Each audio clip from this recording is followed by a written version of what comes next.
Could you start by walking us through your personal history with improvisation? When and how did you start improvising? Okay, I'm smiling because the real question is, when does anyone stop improvising?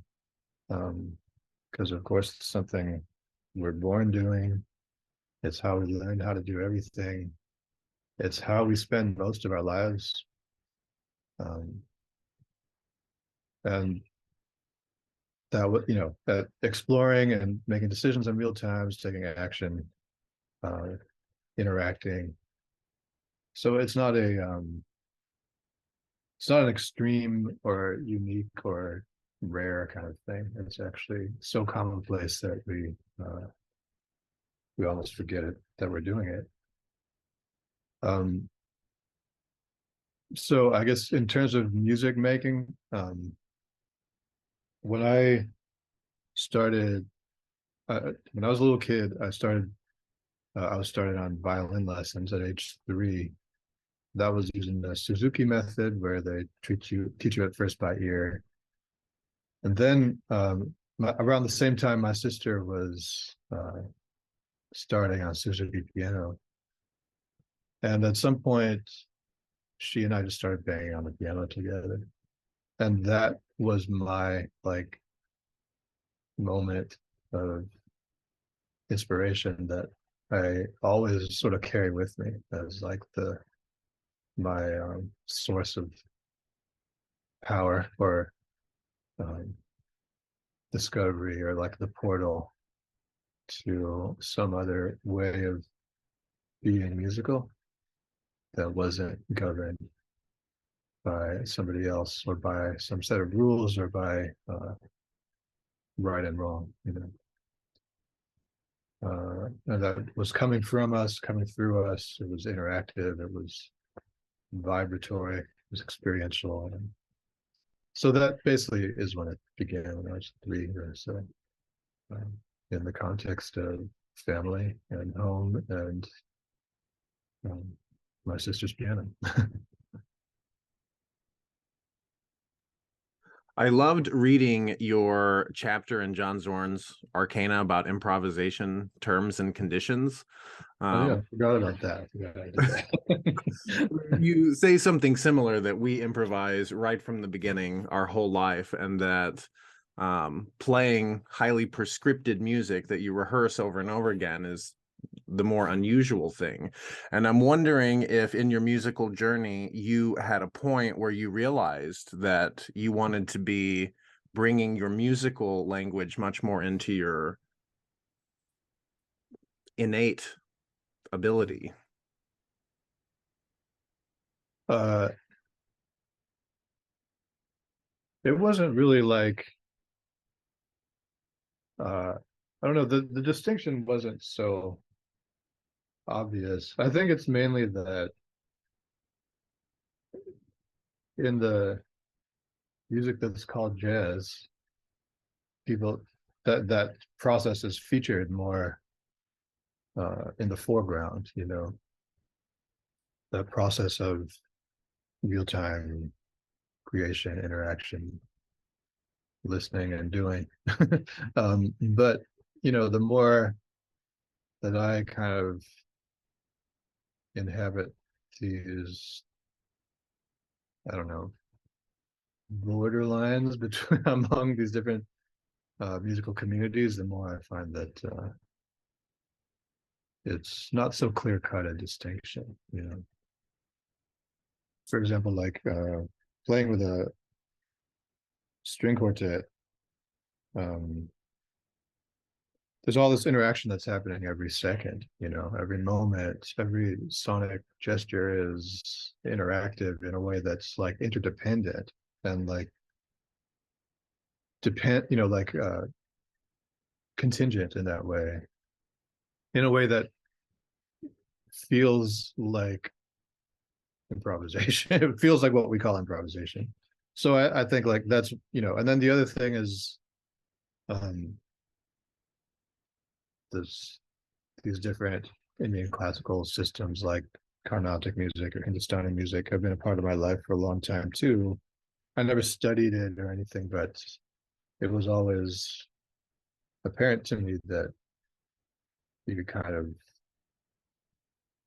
summon music out of the air. You know, like it didn't have to have been written by somebody for it to be valid. So I don't know. I mean, I guess it's mainly that I started to have a path open for me as a jazz pianist, like in to put it like very simply, you know, I started to get to play with other people. Um, I wouldn't say that like it was only because of improvisation that it mattered to me. You know, it was also about rhythm. It was also about being able to compose and organize the music myself. You know, and so improvisation was one part of what was happening, but it's a part of everything that happens. So it's not. So when exactly was you're a self-taught pianist. You start off by being on the piano, as you said, with your sister, even though you had been playing violin. At what point did that become, or did you start becoming a jazz pianist, or did you identify with being a jazz pianist? And how did that come to be? This was when I was in high school, probably when I was about 14. I 13 or 14. Um, for one thing, our high school had a jazz ensemble, and then like yeah, when I was 14, they let me in, but they sort of by then I'd been like messing around the piano a lot. You know, I was basically playing rock, and then like trying to noodle, like I'd hear McCoy Tyner on the radio, and then just I didn't know what he was doing, but I'd try to do something like it. But I had no kind of like foundation for it. I knew some music theory by then, but only the kind of like I don't know, pre 20th century Western harmony kind of stuff. So then I didn't have any kind of like framework to understand any of that, uh, 20th century Black American innovation in harmony that has its own like history and like very deep uh, set of wisdom. So like I had to learn about that. And so basically what happened when this was like the summer before I turned 15, the jazz ensemble director said, oh, go check it, see if you can take some lessons with this guy. He's a local jazz pianist. This is in Rochester, New York. His name is Andy Calabrese. He's still out there doing it. He's a great musician. And I just met with him like 3 times. And in the course of those, he showed me some real basics about like how to read a lead sheet, some basics sort of standard jazz piano voicings, um, about these different styles, like kind of ballad voicing and ballad, and then comping and all that stuff. Like he kind of opened my ear to that and gave me some like scaffolding for it. And then he just loaned me some records. And then I started like pursuing that and checking out more LPs from the local library, you know, studying, listening to them over and over. Uh, and that kind of started to coalesce for me. Like I started to slowly, little by little, to learn how to function, like as a pianist in a rhythm section, for example, how to comp for somebody, how to like, you know, reinforce form and rhythm uh, and that kind of stuff. So like that was what uh, maybe grounded me in that idiom and that language a bit more specifically. It was like, yeah, a handful of um, key ideas that I needed to know, just like some basic information, the like groundwork of it, and then a lot of just listening and exploring and trying to figure out, well, how did so and so do it? Well, why? He's not doing what they said you're supposed to do. Like when I listened to Thelonious Monk for the first time, by then I was like, well, it sounds like jazz pianist is supposed to do X, Y, and Z, but he's not doing any of those things. So what is that? So that I became like really obsessed with him because it was so. If there were rules, he either predated them or just um, bypassed them entirely and did his, like, he developed his own rules, his own system. And the other point of reference I've kind of come to realize more and more just in the last few days, because I used to listen to him a lot. I mean, I still idolize him, is Herbie Hancock. But there was a series of albums in the 80s that I got out of that local library in Fairport, New York, that I was just listening to it again the other day, and I was like, oh, this accounts for a lot of my attitude with respect to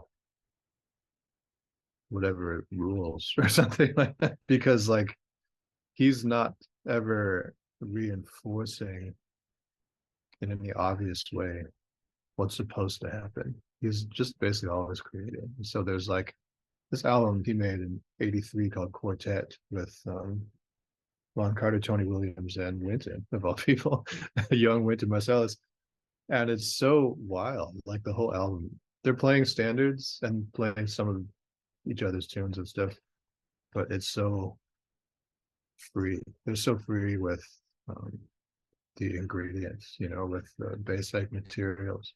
And yeah, they're so together at the same time. And that's kind of what dazzled me, that they could somehow be so unified and yet be so deviant. I don't know, I don't know what else to call it. Like, how the song goes, and it's not that, and yet they're playing the song that way. So like, it's this kind of stuff. It's like, how is this? So you can do that too? It was basically like the way I felt as a little kid banging on the piano and feeling like, oh, this is music too. Okay, like it's like that. Like you hear somebody really just open a door, and you're like, yeah, this is also music. This is also available. This is also meaningful. We can do this together. You can come with us. There's this kind of thing it felt like an invitation.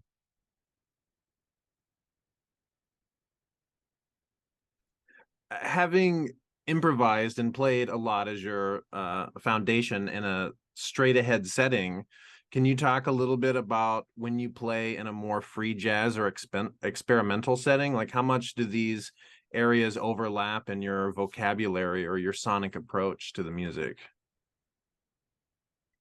I don't really think that distinction is so useful, honestly, because it's not accurate to the history so much. Sorry. There's people playing all of it together, or there's people who are sort of transcending, like what I was just saying, for example, like the way those guys play Well You Need It on that record, the opening track on that album I just mentioned. It's really fast, and it's not a lot of like overt delineation of form, but it's always there. So to a certain ear, to a certain listener, it might sound like they're just playing whatever, or they're just sort of like, there's like the song and then everything else is free, and then there's a song again, or something like that. But it's not, that's not what's happening. So it's kind of it's really about these listening relationships. And I'm getting to answer your question, which is that the context I've been in that were more open, that were like had a different approach to building form, where it wasn't according to some existing formula. They were still also very compositional. in the sense like with intentional organization of material. Uh, and so sometimes it would just be organized using different principles. But what was always happening was a lot of very careful listening. So particularly listening to how things relate. Like if something is happening and then you do something else in relation to it, what does that relationship do? Like, how does it sound? How does it unfold? What does it contribute formally? All that sort of like real attunement and that sense of co-construction that's going on. So I would, I remember like when I was in college, I was listening to a lot of different things, like a lot of what maybe was understood to be the sort of like neoconservative. This is the late 80s, early 90s. So like people who were more quote unquote straight ahead, who were still doing their own original compositions. And then I was also listening to like Ornette Coleman and Anthony Braxton and Sun Ra and Cecil Taylor, who were also doing their original compositions. They were just sort of like had different shapes. They had different ways of organizing behavior and activity, and different ways of orchestrating. But it wasn't, like the word free didn't really make sense because it was like these were composers and there was form and there was like intention and all this stuff that like so as I then like I remember coming down to New York. This is when I was at Yale as an undergrad, and I'd come down and I heard Braxton with his quartet with Marilyn Crispell and Jerry Hemingway and Mark Vesser. I heard Cecil Taylor's trio with Tony Oxley and William Parker, and they had sheet music. A lot of it actually. So it wasn't. It was more like, okay, how do you deal with what's on the page? I also saw Butch Morris in the early 90s, like 92 or 93, with a creative orchestra, basically like an ensemble of improvisers from the downtown scene. I remember it included William and Susie Ibarra, Sabir Mateen, Matthew Shipp, like a bunch of, Roy Campbell, a lot of like people who became legends on that scene. And he was using his conduction techniques to sculpt an entire evening of music, like a whole 60 or 80-minute set from scratch, but with these gestures that would create form. And part of like, it was always very precarious in the sense that it seemed like it might crumble, but he was able to stitch things together. And like one of the most, I think I'll never forget, because then I got to work with him later, but like first time I heard him he had the ensemble recall something that had happened like 20 minutes ago and bring it back into like completely as itself, and then develop it. So it was like, oh, now we're building form here over this really long stretch of time that's like symphonic, that's like a different level of awareness of time and form and memory and all this stuff. And the tools to have the whole ensemble do this together, like that shook me for days afterward. I couldn't believe I had just witnessed that. It wasn't always great or anything, but it was like you had to give it up to him. Like he actually did that shit. Like there's no denying that he invented this technique that no one had imagined possible before that. And seeing it like right there in front of you, just like nothing else. So that's what I mean is like, I don't know if free is the right word for any of this, because actually what people are doing is building together, you know.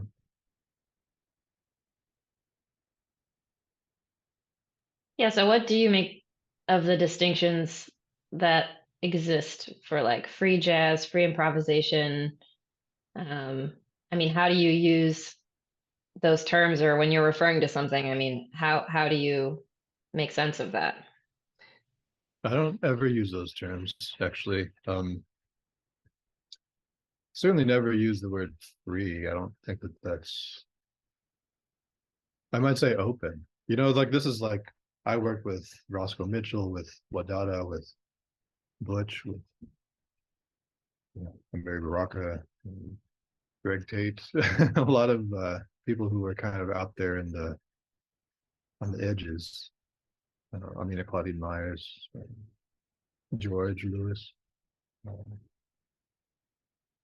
but no, they never use. None of them use that word. Like, not. It just isn't. It doesn't apply. Like, it's not. The word that Roscoe would use is open. It would be like, okay, we're going to start with an open piece, and then we'll go into this other piece. You know, it would always be like, there'd be a plan. You know, there'd be a plot. The whole event would be plotted in some way. The other thing is, like, sometimes you create something together even without a plan that doesn't you know, like the duos I did, the duo album I did with Wadada is a good example of this. Cosmic Rhythm with Each Stroke.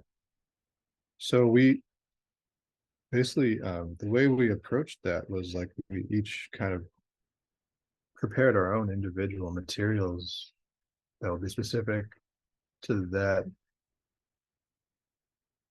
project, you know, and that occasion, even of that day that we made the album. And we had spoken about it quite a bit before in terms of like the points of inspiration, in particular that was inspired by this artist. And we studied her work and her writing and her ideas. And there were certain ideas that really stayed with us, and kind of then we took those ideas and we went to our respective corners and built materials for ourselves that felt like they would um, work together, you know. And then we just started building it like in real time. And so what you hear on that album is us just making it in real time. And you could say it's a free improvisation, but that's such a, I don't know, that's such a it's just a deep misnomer, because it's like actually what we're doing is starting from individually composed material and finding ways to make it to relate them, you know. And the way that we're doing it is itself music. You know, I've described that process as kind of like etching. You know, it's like there's something indelible, you know, um like you're tracing something that's then like there forever. You know? So it felt like that, like it's really you know, I think when you listen to something like what's another example, Kind of Blue, or Love Supreme, like those are both like very open. The forms they're dealing with are very open, you know. Flamenco sketches, it's just like this scale and this scale and this scale, and when you're ready you just move to the next one, and everyone basically catches it and moves with you, and that's the piece. Like, you know, so like it's not like there's nothing fixed about it, you know, except the way of moving, you know. And so all of it is like created together through listening. That's the only way it happens, you know. And so that process, I'm not sure that improvisation really captures the word. I'm not sure the word improvisation really captures it. I mean, Wadada has abandoned that word forever. Like he'll never use the the word improvisation again. In fact, I've told the story before. Like one time, he and I played in Chicago. It was hosted by the Chicago Symphony. We were just doing our own standalone concert. And there was a pre-concert Q&A. by the composer Samuel Adams, who's the son of John Adams, this young composer. And he asked like this kind of typical question that people ask, which is like, what percentage of what you do is composed and what percentage is and what I was sitting next to him. We were like on this panel discussion, so we were at mics, and he turns to me, he's off the mic, he goes, "Watch my back." And then he says into the mic, not long ago, I picked up that word improvisation and I took it out into my backyard and I beat it to death until there was nothing left but dust. That's what he said. Which is like, what would prompt him to say something like that? It's basically that there's something about it that is devaluing this very special process that is not well, it's yeah, that deserves to have its own value and its own I mean, like the thing also is that like the reason we talk about the distinction between improvisation and composition is because we've been tricked into believing that composition is more valuable. And that's because it is. In the Western economy, it is literally what accrues value, and improvisation is literally what does not accrue value. Like it has no, it's not copyrightable, it's not ownable, it does not amount to anything like in terms of just literal value, literal value. So that's like we're basically kind of toiling under that system, and that's why we have this distinction, ideas versus ideas that are written down. That's the distinction. It's like that's not enough. It's not enough. So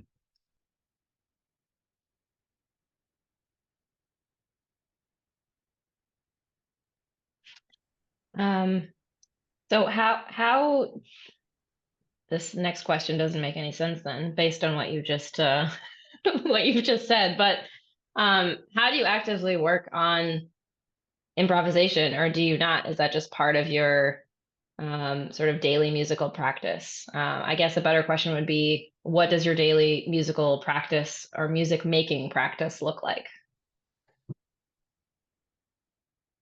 it can be a lot of different things. I mean, I show up in music in a lot of different ways, I guess, as a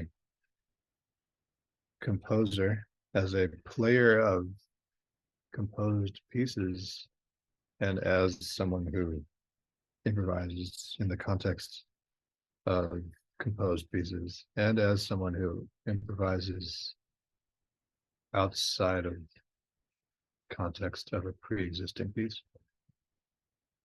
and also as someone who makes music away from the piano, like on using electronic means or notating for ensembles that I'm not in, that might involve mainly Western classical trained musicians who do not ever improvise or think they can't improvise or whatever. So because of that, like because there are all these different pursuits that go under the name of music, a given day might have any amount of any of those things in it. It might be, I mean, certainly like there's a certain maintenance that I have to keep up for my hands at the piano, and then like if someone asks me to play the music and it challenges me, then I have to work on it,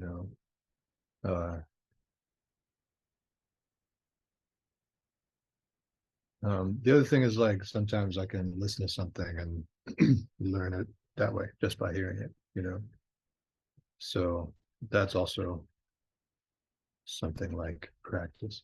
I think like what I would say about, it's funny, there's this whole kind of like system of jazz pedagogy or something. And often what it amounts to is like, well, these are the chords and this is the order the chords go in, and these are the scales that go with each chord. So learn these scales and play them when the time comes on each, and it's like, what are you playing? Like, uh, so for me, like, because I learned by ear first, just learned to like imitate what I heard and play it, that's the main skill. And then like playing in rhythm with people, like with adhering to times that you can kind of like be in a groove with somebody, like that kind of, that's its own skill too, that needs to be tended to and worked on and maintained, because it can slip away also, so like, can you play by ear, can you play in time, and then how you use those skills, use them in everything else that I mentioned. So I'm often like working on those basic things and then studying specific pieces of music or developing specific pieces of music. Um, so there's not exactly a routine. I will say that when I'm on tour, for example, and have to be kind of like delivering the goods as a pianist every day, then what I do have a routine where I'm like, okay, I need to get on the piano a couple of hours before sound check for a while to just get to know it, and get my hands working in a way that I'm in tune with this instrument, because each one has its own sort of offerings, affordances. So as there's that kind of, it's like, you could call it warming up or practicing, but it's also like getting into the zone I'm about to have to inhabit for the evening. So that's a big, um, like outside of everything else that is supposed to happen for a concert. Like I put that's in my riders, so I make sure that I have that time to um, find myself in relation to the instrument. What does your process look like when you're composing music for or with other musicians? Is it a collaborative process? And how do you like to work with the musicians that you're writing for?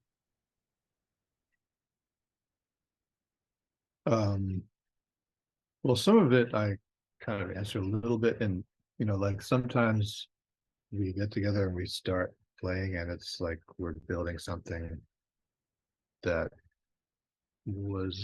that feels like it was meant to be there, and that's just what happens. Other times like if it's a band under my name, like a trio or quartet, quintet, sextet, those kinds of projects, or a large ensemble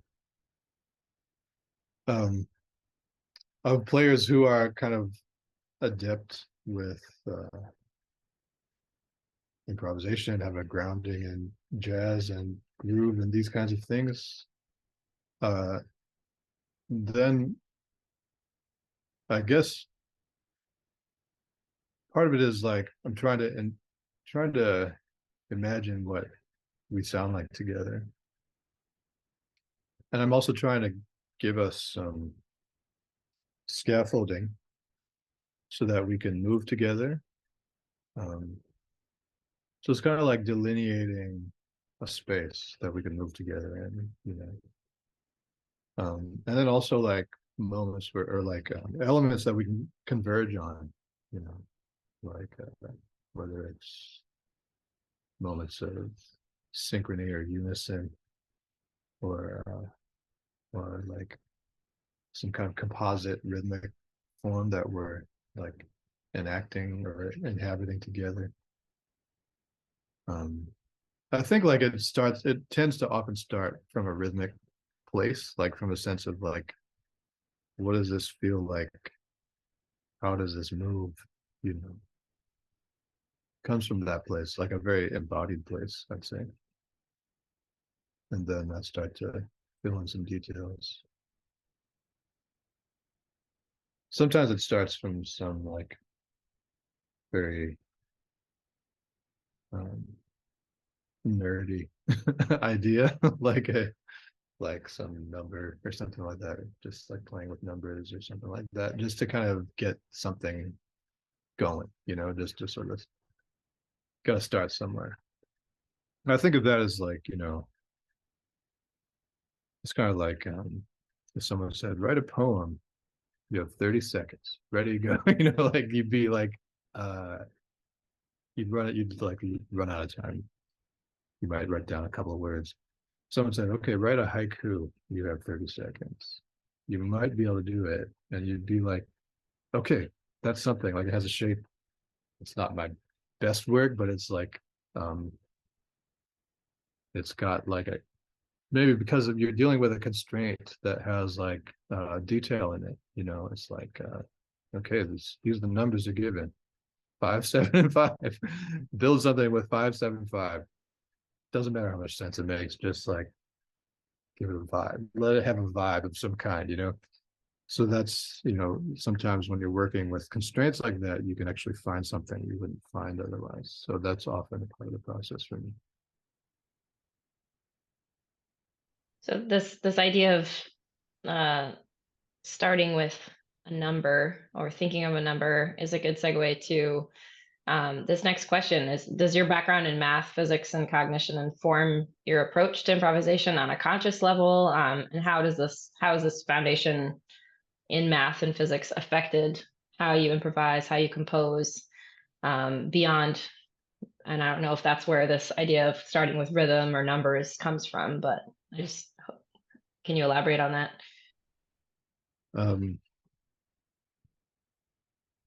So as you know, my foundations in music, I started when I was 3. It's often said that my background's in science. Actually, what happened was I grew up, I tried science, I decided to stop doing it, and I continued doing music the entire time. So why did I try science? Well, it's partly because maybe I was not bad at it, at like math. I was decent at math. Maybe there's some relationship there. I don't know. Lots of people have hypotheses about that. I kind of don't care, actually. I guess because I tried science for a little while, like my undergraduate was in math and physics, and then I pursued a physics PhD for a couple of years, and I aborted that.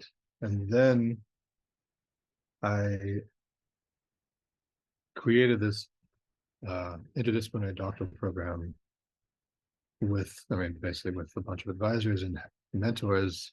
And that ended up being about music cognition, but really because I didn't like the field of music cognition. I wanted to offer a critique of what they were doing. And what I ended up doing was saying, well, guess what?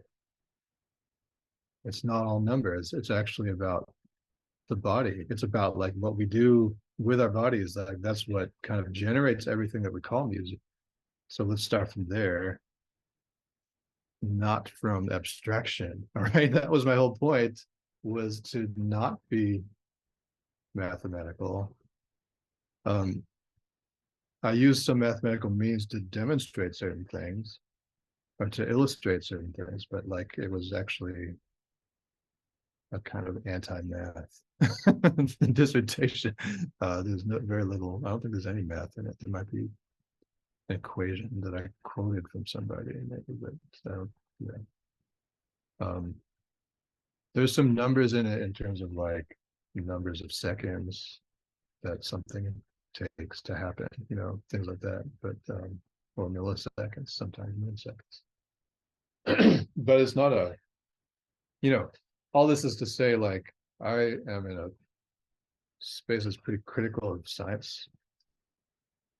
The mathematical kind of capacity to just like deal with combinations, to like, I think that's something that's common to a lot of people in this area of music, like Coltrane is an example, because giant steps is basically this mathematical construction. It's an etude that is dealing with symmetries of the octave. That's an example, you know, like there's a lot of mathematical knowledge in this whole field, or like kind of thinking about constraints, you know, thinking about combinations. And then it's also embodied, it's also physical because you're dealing with vibration. You know? So I'd say like one way that like some very basic mathematics are still relevant to me is in the way that frequencies combine, for example. Like, you know, if I'm at a sound check and there's something feeding back, then I want to know what frequency it is. And sometimes I'll find it because I'll play another note that it activates that feedback, but isn't that frequency. So I want to know why that is. And usually it's because that frequency is an overtone of the fundamental that I'm playing. So things like that, that are like, you use that wisdom when you're harmonizing, when you're orchestrating, when you're mixing and mastering and recording, when you're just kind of like thinking about how to populate the audible spectrum with sound. Like that's basically you're using all of these same ideas about resonance and interference and that kind of stuff. So that's, you could say, mathematical, or it's physics related or something. And then there's also just this sort of anatomy that is like part, you know, those the rhythms that we live by, you know, like the time scales of human action, you know, that kind of create that form the foundation of what music is for us. There's the physics of how we hear, you know, like there's stuff about acoustics and the way the ear works and stuff like that. And then there's just like basic numerical stuff involved, like very grade school mathematics involved in rhythm and counting and stuff like that, which, you know, people call my music mathematical because it's in 5 instead of 4, but you learned to count to 5 when you were 3 years old. So it's not like, it's not mathematical. Anyway, it's just about like, you have to figure out how to move to it. That's actually what makes it hard. It's not that it's hard because it's hard to count to 5, you know. Okay, so it sounds like your undergraduate experience and your undergraduate degree specialization and graduate work doesn't have a lot to do with your music making beyond these things, which you probably would have come to without that background. Yeah, I mean, I think what I'd say is that I learned something about scientific research that isn't that different from creative research, from like, you know, experimenting with ideas, with sounds, with instruments, whatever. Is that. And then the other thing is like understanding music as embodied action, which is basically the sort of conclusion of my thesis. I think about that all the time, or I should say I do that all the time, and I tend to it. I pay attention to it all the time, you know, and how I make music. Like I said, it starts from rhythm, it starts from a way of moving and a way of feeling.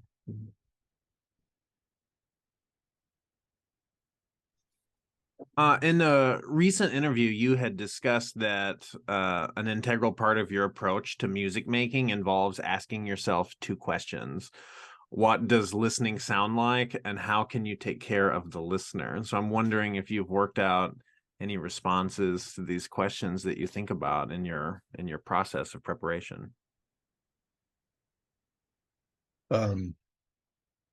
Yeah, I mean, I don't know that like it's about verbal responses. It's actually about like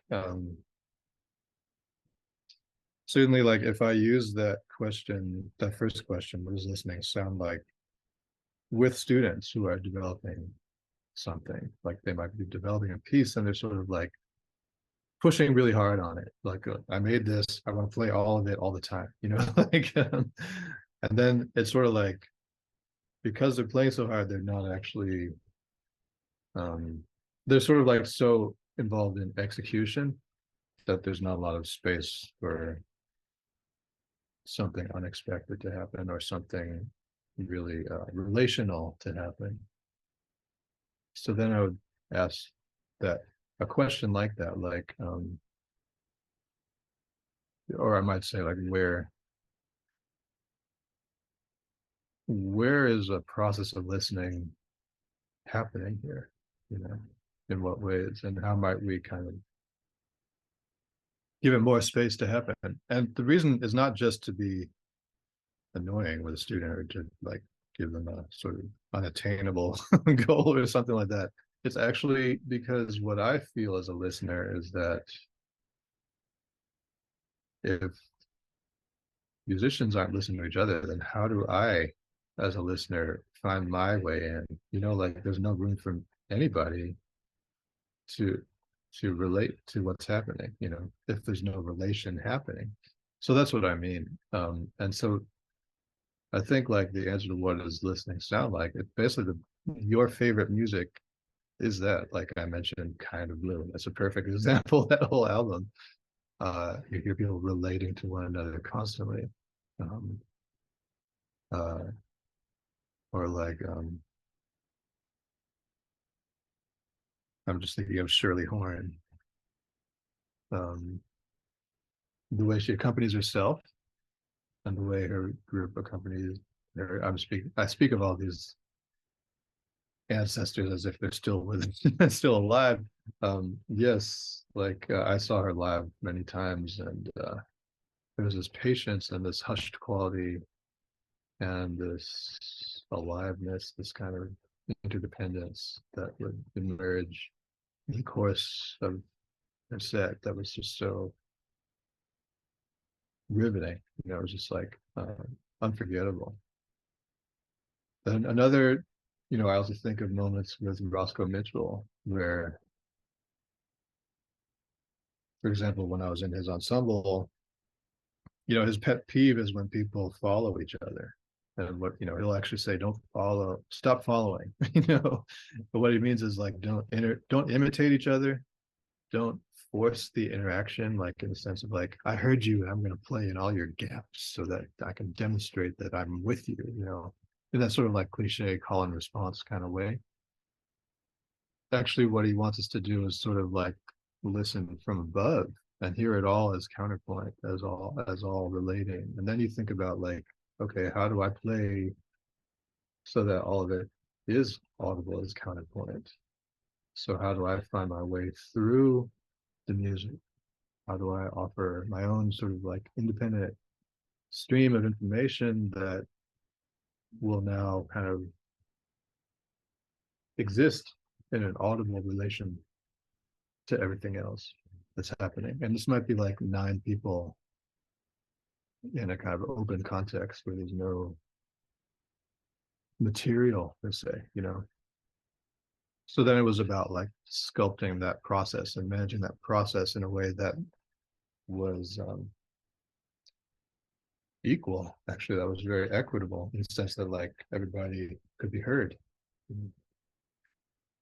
So that's another way that listening can sound. You know, it was like not anything that I had ever experienced before. Actually, this is like when I was 30 years old. I was playing with it for the first time, and I thought I knew what was up. You know, and then it was like, oh, this is like taking me to a new place that I didn't even imagine. So yeah. What was the other question? Or what was the other thing I said? The other one liner. How can you take care of the listener? Oh yeah. Well, I mean, what I said about listening from above, or like another musician I know said it's like listening from outside, which is like, what does it feel like to encounter this music? You know, someone who doesn't know anything about what you're doing, how does it strike them? You know, how does or what might be a way in for somebody. And then you start to think like, well, how much of this is too much? Or what does this feel like to that person or to those people? Basically, accountability to your audience is basically what it is. It's kind of like sense that you're in it with them. So I just try to tap into my own experiences as a listener. I'm like, okay, that's too much of this. time to wrap it up, you guys. Like next song. All right, that's enough drum solo, or like, or just like help me listen. Basically help me listen to you. Um, I'm not trying to be like totally passive, but it's kind of as a listener. I mean, but it is kind of like, how do you accommodate someone else's perspective, even someone who's just silent? How do you listen to them?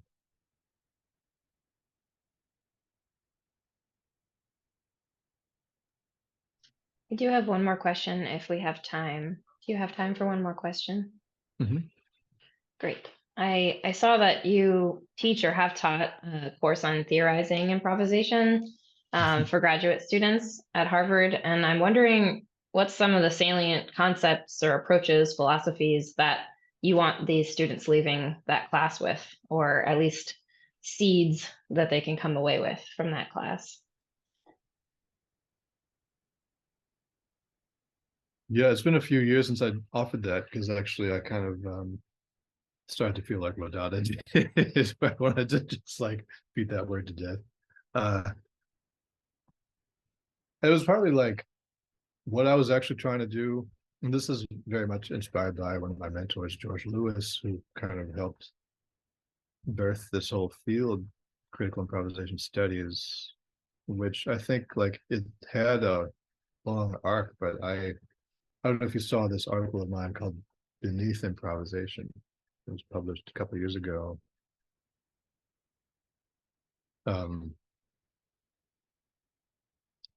It kind of it's not that it dismantles that discipline, but it offers some like critical intervention on it. So it's not that like, basically with all the graduate seminars that I offer, actually with almost all the courses I offer, there's not like one takeaway or something. It's actually more like, what can we arrive at together with this set of readings, listings, uh, through this conversation. But then like, how can you make it meaningful to you as a student, or as like a scholar in training, or as an artist in training? So like the best outcomes I remember from that course was like that we had students in it from these different disciplines, like one in the divinity school, one in the graduate school design, uh, someone in neuroscience, and who was a dancer. And they all found something to sink their teeth into and to like work on in the context of the course. It wasn't specific to music even.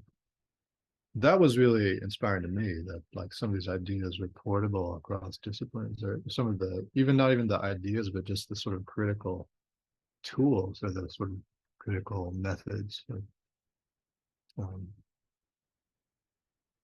Because basically the way I approached it was like, there's something like improvisation that shows up in a lot of other fields, like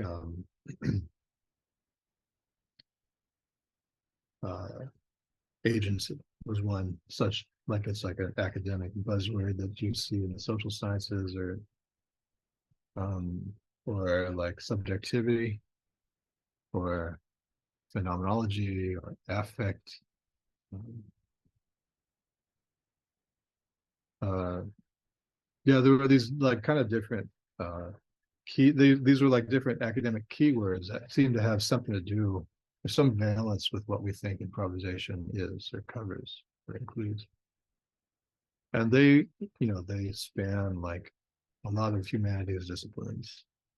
So because of that, like someone in the divinity school could talk about gay marriage in Hindu communities in the US, you know, as like somehow part of the same conversation that someone else would talk about Wadada's music, and someone else might talk um, about the civil rights movement, and you know, like a lot of different points of entry, you know, and that's what that to me is liberating, because then we start to really open the frame, and